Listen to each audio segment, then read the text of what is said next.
धन्यवाद। Aryan civil class में मैं पुनः साइंस के साथ अविनाश कुमार मौर्य। तो ध्यान दें, आपको दिखाई दे रहा है यहाँ पर कि भौतिक विज्ञान का पृष्ठ तनाव।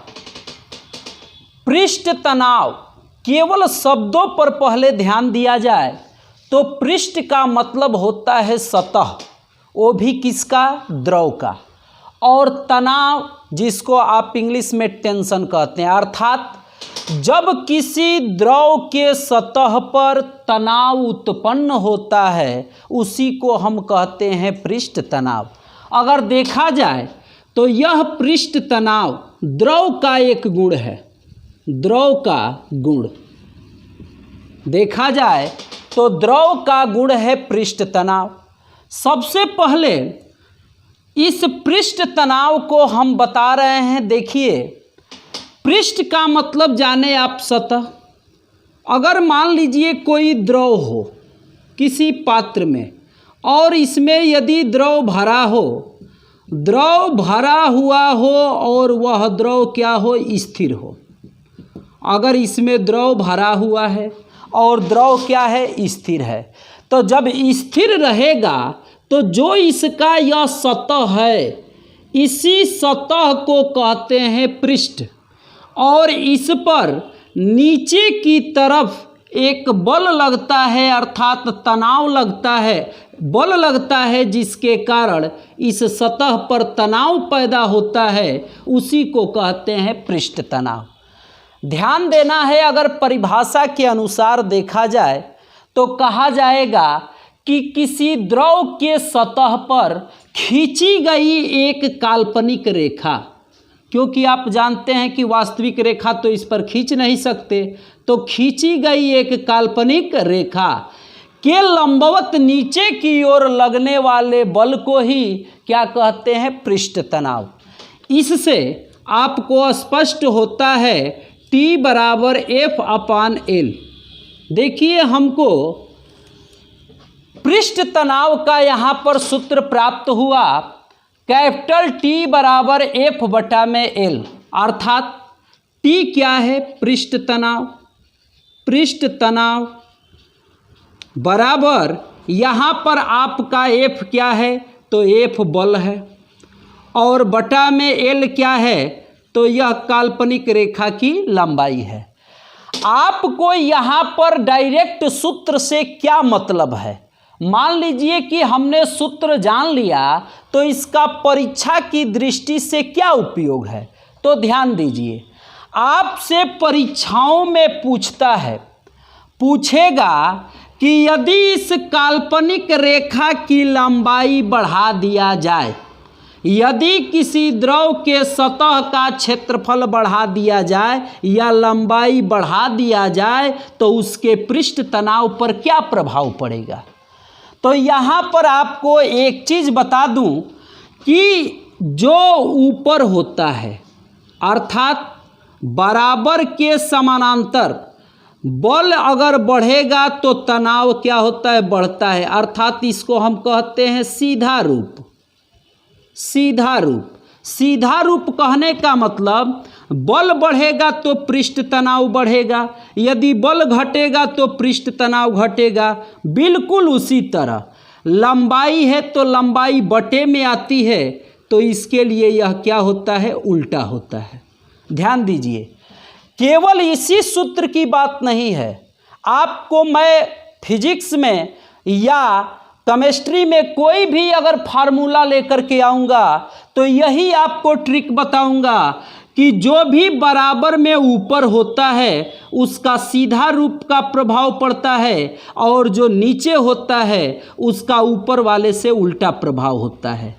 तो उल्टा प्रभाव का मतलब यदि लंबाई बढ़ा दिया जाए तो पृष्ठ तनाव घट जाएगा। उल्टा का मतलब यही हुआ कि लंबाई बढ़ाया जाए तो पृष्ठ तनाव घटेगा, यदि लंबाई घटाया जाए तो पृष्ठ तनाव बढ़ेगा। इससे यह स्पष्ट हो गया कि पृष्ठ तनाव लंबाई के व्युत्क्रमानुपाती होता है, अर्थात उल्टा होता है। और बल की बात किया जाए कि मान लीजिए नीचे की तरफ लगने वाले बल का मान कम है तब पृष्ठ तनाव कम होगा। यदि बल का मान अधिक होगा तो पृष्ठ तनाव भी क्या होगा, अधिक होगा। आजकल अधिकांश परीक्षाओं में आपको सूत्रों पर ही आधारित बातें जो उठती हैं उन्हीं पर प्रश्न आधारित होकर के बन जाता है। तो यहाँ पर आपको यह मालूम चला एक और चीज़, अगर यहाँ पर पृष्ठ तनाव का मात्रक जाने, ध्यान दें मात्रक पर, तो आप खुद मात्रक यहाँ पर जानते हैं कि बल का एसआई मात्रक न्यूटन होता है, बल का एसआई मात्रक न्यूटन, और बटा में लंबाई एल है, इसका मात्रक मीटर। तो आप कह सकते हैं कि इसका मात्रक अर्थात पृष्ठ तनाव का मात्रक क्या होगा, न्यूटन प्रति मीटर। तो न्यूटन प्रति मीटर ये आपका होगा पृष्ठ तनाव का मात्रक। इसको हम न्यूटन को भी चाहते तो बदल देते, चाहेंगे तो बदल सकते हैं, क्योंकि बल बराबर होता है द्रव्यमान गुणे त्वरण। तो द्रव्यमान गुणे त्वरण, तब उसके हिसाब से यहाँ पर न्यूटन का चाहेंगे तो बदल सकते हैं, या तो एसआई मात्रक इसका न्यूटन प्रति मीटर, केवल न्यूटन प्रति मीटर हो जाता है। दूसरा चीज़, अगर मैं ध्यान दूं तो यहाँ पर कैपिटल टी अर्थात पृष्ठ तनाव बराबर एक दूसरा सूत्र होता है W बटा में डेल्टा ए, अर्थात ध्यान दें कहा जाता है कि यदि किसी सतह माने द्रव के सतह का क्षेत्रफल में वृद्धि करने के लिए या एकांक वृद्धि करने के लिए जितना कार्य किया जाता है वही उसका पृष्ठ तनाव कहलाता है। किसी भी क्षेत्रफल में, जैसे मान लीजिए क्षेत्रफल कुछ पहले से है और उसमें कुछ वृद्धि हो गया, तो जितना अंतराल, डेल्टा का मतलब अंतराल, ए का मतलब क्षेत्रफल, तो क्षेत्रफल में जो भी वृद्धि होगी वो और उस पर जो कार्य करेंगे W, वो दोनों का अनुपात ही क्या कहलाता है, पृष्ठ तनाव। तो यहाँ पर भी फिर वही बात कि पृष्ठ तनाव, या करके इसको अपनी भाषा में लिखेंगे कि पृष्ठ तनाव बराबर आपका हो जाएगा कार्य बटा में डेल्टा ए का मतलब क्षेत्रफल में वृद्धि, क्षेत्रफल में वृद्धि। ध्यान दें यहाँ पर भी यही रूप लागू होगा कि ऊपर वाला क्या बताएगा, सीधा, और नीचे वाला क्या बताएगा, उल्टा। तो यहाँ पर आप फिर ध्यान दें कि यदि कार्य अधिक किया जाए तो पृष्ठ तनाव अधिक होगा, अर्थात यदि क्षेत्रफल पर अधिक कार्य किया जाए बढ़ाने में तो क्या होगा, पृष्ठ तनाव अधिक होगा। यदि कार्य कम हो तो इसका सीधा प्रभाव पड़ेगा कि पृष्ठ तनाव कम होगा। फिर ये बात आती है उल्टा वाली कि अगर क्षेत्रफल में जितना ही वृद्धि होगा, अर्थात जितना ही क्षेत्रफल बढ़ेगा उतना ही पृष्ठ तनाव कम होगा, और जितना ही क्षेत्रफल कम रहेगा उतना ही पृष्ठ तनाव क्या होगा, अधिक होगा। तो देखिए इन दो सूत्रों का कमाल है, इन्हीं दो सूत्रों में बहुत कुछ छिपा हुआ है। जैसा कि मैंने बताया अधिकांश परीक्षाओं में वही कहता है, घटता है, बढ़ता है, अपरिवर्तित रहता है, इनमें से कोई नहीं। जैसा कि हमने बताया कि यदि क्षेत्रफल के वृद्धि में अधिक कार्य किया जाए तो कार्य का प्रभाव पृष्ठ तनाव पर क्या होगा, कार्य अधिक करने से पृष्ठ तनाव घटेगा या बढ़ेगा या अपरिवर्तित रहेगा, इनमें से कोई नहीं। तो आपको सूत्र मालूम है तो आप बता सकते हैं कि कार्य अधिक किया जाए तो पृष्ठ तनाव क्या होगा, बढ़ेगा, कार्य कम किया जाए तो पृष्ठ तनाव भी कम होगा। आइए हमने इसका मात्रक जाना, उसी प्रकार पृष्ठ तनाव के दूसरे सूत्र का भी मात्रक।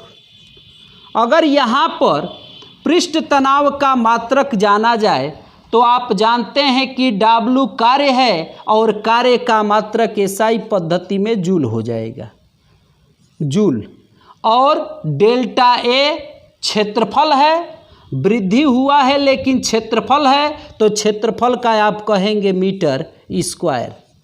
तो यहाँ पर कह सकते हैं जूल प्रति मीटर स्क्वायर। लिखने का तरीका अलग अलग भी होता है, जूल प्रति मीटर स्क्वायर। तो ध्यान दें, पृष्ठ तनाव दो जगह आया और दोनों पृष्ठ तनाव का मात्रक भी दो रहा। अगर कि बहुत से लोग केवल इसी सूत्र को दिमाग में रख करके चलते हैं और कभी कभी दे देता है प्रश्नों में, विकल्पों में मात्रक पूछेगा और यह मात्रक नहीं रहेगा। कौन सा रहेगा? जूल प्रति मीटर स्क्वायर यह रहेगा, और दिमाग में रहेगा कि न्यूटन प्रति मीटर, फिर वहाँ सोच में पड़ जाएंगे। इसलिए आप पृष्ठ तनाव के दो सूत्रों को अपने दिमाग में बैठा लें, और दिमाग में बैठा लें, और दूसरी बात कि इन्हीं दो सूत्रों से यह जो दो बातें हैं उल्टा सीधा वाली, यह दिमाग में बैठा लें, और उसके बाद इसका मात्रक। क्योंकि पृष्ठ तनाव का प्रभाव या पृष्ठ तनाव किस पर निर्भर करता है, अगर प्रश्न बना दिया जाए तो पृष्ठ तनाव बल पर निर्भर करता है, लंबाई या क्षेत्रफल पर निर्भर करता है, और कार्य पर भी निर्भर करता है। इसके अलावा अगर देखा जाए कि पृष्ठ तनाव की आकृति, तो देखिए आकृति का मतलब यह पात्र अगर पतला रहे इसका मतलब क्षेत्रफल कम होगा। तो जब क्षेत्रफल कम होगा तो आपको बताए हैं कि क्षेत्रफल पृष्ठ तनाव के उल्टा होता है, क्षेत्रफल कम होगा तो पृष्ठ तनाव अधिक लगेगा। इसी प्रकार अगर इसका क्षेत्रफल अधिक हो रहा है तो पृष्ठ तनाव कम होगा, या क्षेत्रफल कम होगा तो पृष्ठ तनाव अधिक होगा। चलिए अब आगे चलते हैं। इसके बाद आप ध्यान देंगे कि पृष्ठ तनाव, जैसा कि आपको बता दे व्यवहारिक रूप, पृष्ठ तनाव का व्यवहारिक रूप में ध्यान दीजिए। जैसे परीक्षाओं में पूछता है पानी का बुलबुला निम्नलिखित में से किस घटना पर आधारित है, तो आप कहेंगे पृष्ठ तनाव। क्योंकि जो पानी का बुलबुला है, तो ध्यान दीजिए, जब हम बाल्टी में जल लेकर और उसमें सर्फ या साबुन कोई भी पाउडर घोलते हैं तो वहाँ पर आपका बुलबुला बनता है। बुलबुला कब बनेगा? जब उसका पृष्ठ तनाव कम होगा। थोड़ा ध्यान दीजिएगा, किसका पृष्ठ तनाव? जल का। बुलबुला तो बनेगा तो उसका पृष्ठ तनाव रहेगा ही, लेकिन जो जल है उसका पृष्ठ तनाव कम हो जाता है। कभी कभी प्रश्न पूछ देता है कि यदि डिटर्जेंट को जल में घोल दिया जाए तो घोलने पर उसके जल का जो पृष्ठ तनाव है उस पर क्या प्रभाव पड़ता है? तो साबुन या डिटर्जेंट घोल देने पर जल का पृष्ठ तनाव कम हो जाता है। एक और चीज़, अगर यह कहा जाए कि कोई द्रव है और इस द्रव का यदि ताप बढ़ा दिया जाए, ध्यान दीजिए, यह द्रव है, यदि इस द्रव का ताप बढ़ा दिया जाए तो द्रव का ताप बढ़ाने पर जो उसका पृष्ठ तनाव है वो घटता है। क्या होगा? घटेगा। द्रव का ताप बढ़ाने पर पृष्ठ तनाव क्या होता है? घटता है। लेकिन यदि द्रव का ताप घटा दिया जाए, तो घटाने पर पृष्ठ तनाव क्या होगा? बढ़ेगा। क्योंकि पहले ही बता दिए कि जब ताप बढ़ाने पर, क्योंकि जब गर्म होगा तो इसके अणु दूर दूर भागेंगे, और जब दूर दूर भागेंगे तो उसके पृष्ठ का तनाव क्या होगा? घटेगा। और यदि द्रव का ताप घटाया जाए अर्थात उसके टेम्परेचर को घटाया जाए तो उसका पृष्ठ तनाव क्या होगा? बढ़ेगा। अब देखिए, कहा जाता है कि यदि द्रव को गर्म किया जाए तो द्रव को गर्म करते करते करते एक ऐसा समय आएगा कि वह द्रव अपने सतह को छोड़कर ऊपर उठना शुरू कर देगा। आज जिस समय यहाँ का कण ऊपर उठना प्रारंभ कर दिया, ध्यान दीजिएगा बात को, जब द्रव को गर्म कर देंगे, मान लीजिए कि यहाँ पर हम बर्नर ले लेते हैं और बर्नर के द्वारा इसको क्या करते हैं, हीट करते हैं। स्टैंड लगा देंगे और स्टैंड लगा करके इसको क्या करेंगे, बर्नर के द्वारा हीट करेंगे। तो जब हीट करेंगे तो हीट करते करते एक ऐसा समय आएगा कि यहाँ का अणु क्या होगा, सतह छोड़ करके क्या होगा, ऊपर उठेगा। और जब सतह छोड़कर उठेगा तो उस ताप को, जिस ताप पर, ध्यान दीजिएगा, जिस ताप पर द्रव का अणु सतह छोड़कर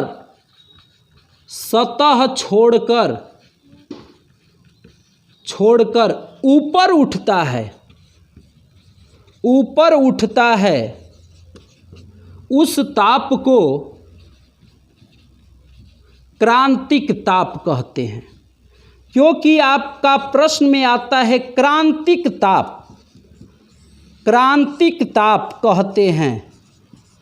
ध्यान दीजिए, जब द्रव का अणु अपना पृष्ठ छोड़ करके सतह छोड़कर ऊपर उठेगा जिस ताप पर, क्योंकि हम गर्म कर रहे हैं, तो अगर मान लीजिए जल हो तो जल का जानते हैं कि 100 डिग्री सेल्सियस को क्वथनांक होता है, और 100 डिग्री सेल्सियस पर यह ऊपर उठने लगेगा तो 100 डिग्री सेल्सियस जल का क्या होगा, क्रांतिक ताप होगा। इसी तरह सभी द्रव का जो जिस ताप पर वह अपना सतह छोड़कर उठना शुरू कर दे, और जिस समय क्रांतिक ताप होगा उस समय पृष्ठ तनाव बिल्कुल शून्य होगा। भाई ये पहले से ही मालूम है कि पृष्ठ तनाव, तो जब उठेगा तो तनाव कैसा, तनाव बिल्कुल शून्य हो जाएगा, तभी यह क्या होगा, ऊपर उठेगा। तो आपको एक शब्दावली यहाँ पर मालूम चली, क्रांतिक ताप जिस पर वह अपना सतह छोड़ देता है। यह भी जान गए कि द्रव का यदि ताप बढ़ाया जाए तो पृष्ठ तनाव घटेगा, यदि द्रव का ताप घटाया जाए तो वहाँ पर पृष्ठ तनाव क्या होगा, बढ़ेगा। इसके बाद देखिए,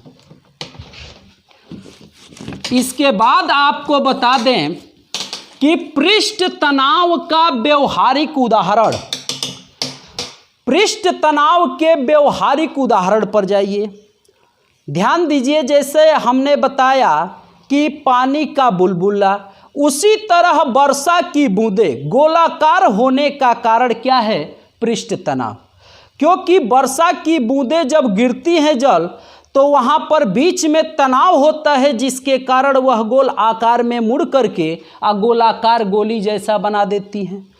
इसके बाद आपको बता दें कि जब शेविंग ब्रश, जिससे दाढ़ी बनाया जाता है, शेविंग ब्रश, यदि शेविंग ब्रश को पानी में डाल करके और उसमें से निकाला जाए, तो जैसे ही आप बाल्टी में पानी रहेगा उसमें डाल करके जैसे ही निकालेंगे, उसका जो बाल होता है, कूंची, वो आपस में क्या होते हैं, चिपक जाते हैं।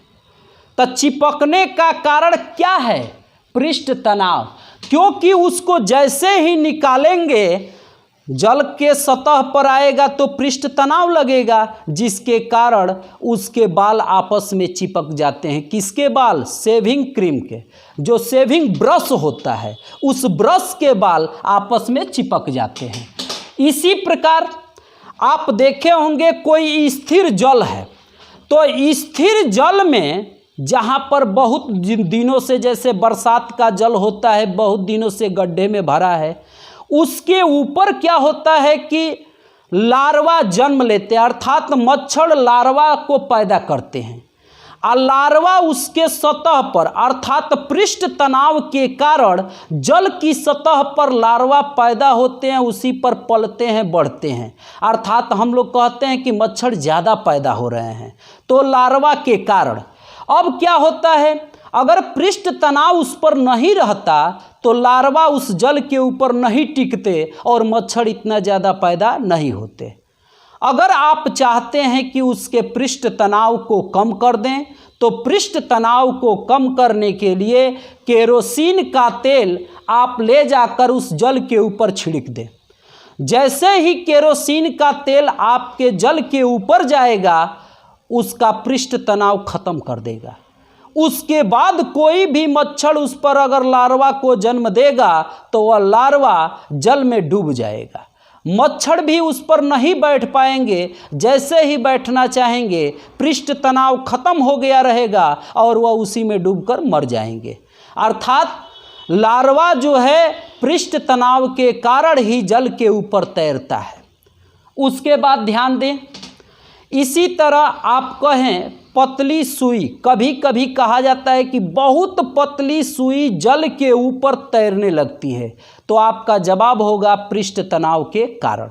इसके अलावा ध्यान दीजिए एक और बहुत बढ़िया उदाहरण।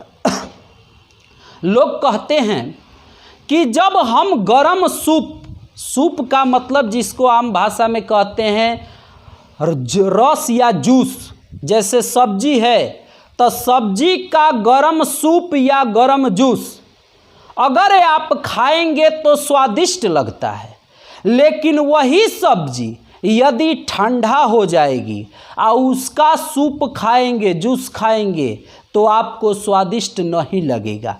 क्यों? यह भी घटना पृष्ठ तनाव पर आधारित है। कैसे? जब गर्म रहेगा तो जैसे ही जीभ पर आएगा वह जीभ पर चारों ओर फैल जाएगा, अर्थात उसका पृष्ठ तनाव कम होगा। कम होगा तो जीभ पर चारों ओर फैल जाएगा। तो चूंकि हमने बायो के क्लास में उसको बताया है कि जीभ पर हर जगह अलग अलग भाग होता है, खट्टा के लिए अलग, नमकीन के लिए अलग, मीठा के लिए अलग।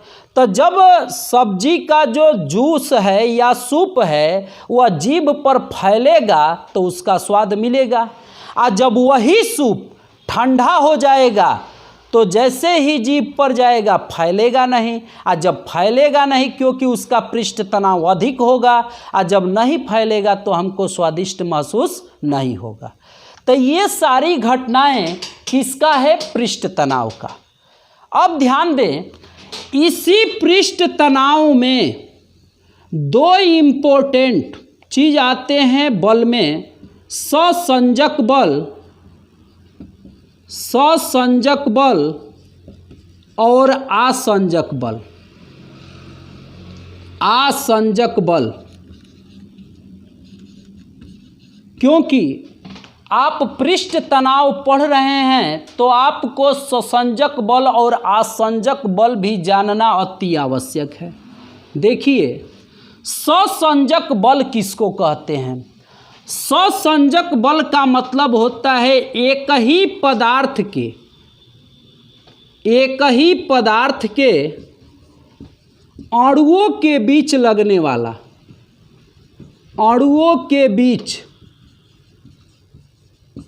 एक ही पदार्थ के अणुओं के बीच लगने वाले बल को क्या कहते हैं? ससंजक बल। जैसे मान लीजिए जल है, तो जल के अंदर पूरा जल के ही अणु हैं, तो जल का कोई भी अणु हो उसके आपस में जो भी बल कार्य करता है उनके आपस में, तो उन्हीं को हम कहते हैं ससंजक बल।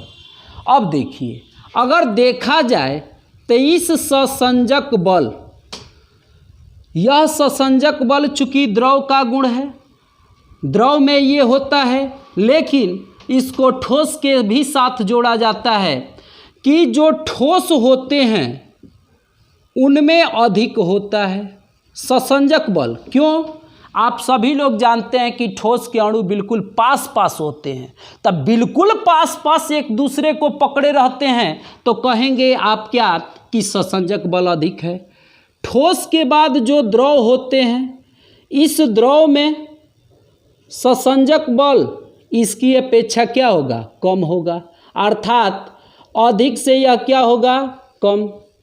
और जो गैस होता है, इस गैस में जो ससंजक बल है वह नगण्य होता है। तो ध्यान दीजिए, ससंजक बल किसी एक ही प्रकार के पदार्थ का, जैसे दूध ले लिया जाए तो दूध के अणु आपस में अगर सट रहे हैं तो उनके बीच कौन सा बल काम कर रहा है? ससंजक बल। ठोसों में हमने बता दिया कि ससंजक बल अधिक, द्रव में ससंजक बल इसकी अपेक्षा कम, और गैसों में क्या होता है? नगण्य होता है। उसके बाद आपका है आसंजक बल। आसंजक बल पर ध्यान दीजिए। भिन्न भिन्न पदार्थों के बीच लगने वाला बल है आसंजक बल। आपका देखिए बहुत बढ़िया उदाहरण मिलता है आसंजक बल पर। इसको जानना इतना आवश्यक है कि आप खुद देख लीजिए कि इसका कैसा उदाहरण है। जैसे कहा जाता है कि अगर हम पानी का छींटा ले करके क्या करें, किसी कांच के ऊपर छिट्टा मार दे, तो जैसे ही कांच के ऊपर छिट्टा मारते हैं वह कांच पर जा कर के चिपक जाता है। तो चूंकि भिन्न पदार्थ, भिन्न का मतलब ये जल रहा, ये कांच रहा, तो जब जल का छिट्टा कहाँ मारा जाता है? कांच पर, तो वह कांच का मतलब शीशा, तो शीशा पर जल का जैसे छिट्टा मारा जाता है वह जाकर के क्या होता है? चिपक जाता है। और जब चिपक जाता है तो वह किस बल के कारण? तो आप कहेंगे आसंजक बल के कारण। इसी प्रकार इस धरती पर दो भिन्न भिन्न पदार्थ जिस बल के कारण एक दूसरे से चिपक जाते हैं उस बल को ही क्या कहते हैं? आसंजक बल। कभी कभी होता क्या है कि दो पदार्थ हैं लेकिन आपस में नहीं चिपकते हैं। जैसे आपको बता दें कि जल जो है कांच पर चिपक जाता है, तो यहाँ पर आसंजक बल है। लेकिन अभी कह दिया जाए कि पारा जो है यदि कांच पर उसको छिट्टा मारा जाए चाहे फेंका जाए, तो यह इस पर टिकता नहीं है, अर्थात चिपकता नहीं है। तो बात आती है क्यों? तो ध्यान दे, जल चूंकि एक प्रकार का पदार्थ है जिसके अणुओं के बीच में ससंजक बल काम करता है। जल के अपने अंदर जल के जितने अणु हैं आपस में ससंजक बल द्वारा जुड़े होते हैं।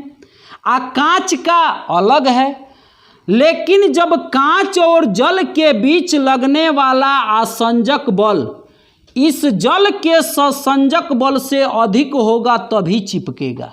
एक बार फिर से समझिए, जल का ससंजक बल का मान यदि इन दोनों के बीच लगने वाले आसंजक बल से कम अधिक होगा, क्या? ससंजक बल। तो ससंजक बल अधिक होगा तो नहीं चिपकेगा। जैसे पारा का ससंजक बल अधिक और दोनों के बीच लगने वाला आसंजक बल क्या होता है? कम। तो देखिए, पारा और कांच के बीच में आसंजक बल कम होगा, किसकी अपेक्षा? पारा में लगने वाले ससंजक बल से कम।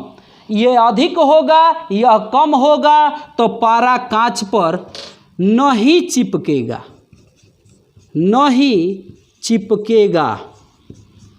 जबकि यहाँ पर क्या होगा कि आसंजक बल अधिक होगा और यहाँ पर जल का ससंजक बल क्या होगा? कम। तो जल का ससंजक बल कम, इन दोनों के बीच का आसंजक बल अधिक, तब जाकर यह क्या होगा? जल कांच पर चिपकेगा। यही बात सभी पर लागू होती है, क्योंकि दो पदार्थ आपस में मिलते हैं तो उनके बीच का लगने वाला बल है ससंजक बल और आसंजक बल। पहले ही हम बता दिए, एक पदार्थ के माने एक ही प्रकार के अगर पदार्थ रहेंगे तो उनके अणुओं के बीच में ससंजक बल, अगर भिन्न भिन्न रहेंगे जैसे जल कांच, पारा कांच, तो उनके बीच आसंजक बल लगेगा। चिपकने या न चिपकने वाली बात रही, उसका कारण हमने बताया कि किसी भी द्रव का ससंजक बल अगर आसंजक बल से कम होगा तभी चिपकेगा, अगर अधिक होगा तो नहीं चिपकेगा। तो यहाँ पर ध्यान दें, पृष्ठ तनाव चूंकि द्रव का गुण है और उसी द्रव के गुण पर आधारित ये आपके आते हैं ससंजक बल और आसंजक बल। तो अब यहाँ पर पृष्ठ तनाव से संबंधित हमने आपको पूरा उदाहरण बताया। पृष्ठ तनाव के फार्मूलों पर आधारित मैंने प्रश्नों की व्याख्या की, उसके बाद इसी पृष्ठ तनाव पर आधारित ससंजक बल और आसंजक बल की जानकारी आप लोग प्राप्त किए। अब पृष्ठ तनाव से जो कुछ है आपको तैयार करके अब मैंने बहुत ही संक्षेप में इसको बताया है, जिसको आप बहुत आसानी से समझ गए होंगे और इसी पर आधारित आप बहुत प्रश्नों को हल करिएगा, देखिएगा कोई भी प्रश्न छूटेगा नहीं। अर्थात जो मैंने बताया है उस पर आधारित, जैसा कि अभी पीछे सूत्र बताया, सूत्र में बताया कि यदि लंबाई बढ़ा दिया जाए तो पृष्ठ तनाव पर क्या प्रभाव पड़ेगा, तो वहाँ पर सूत्र के माध्यम से आप बता देंगे कि लंबाई बढ़ाने पर पृष्ठ तनाव क्या होता है, घटता है। तो चलिए आज केवल इतना ही, धन्यवाद।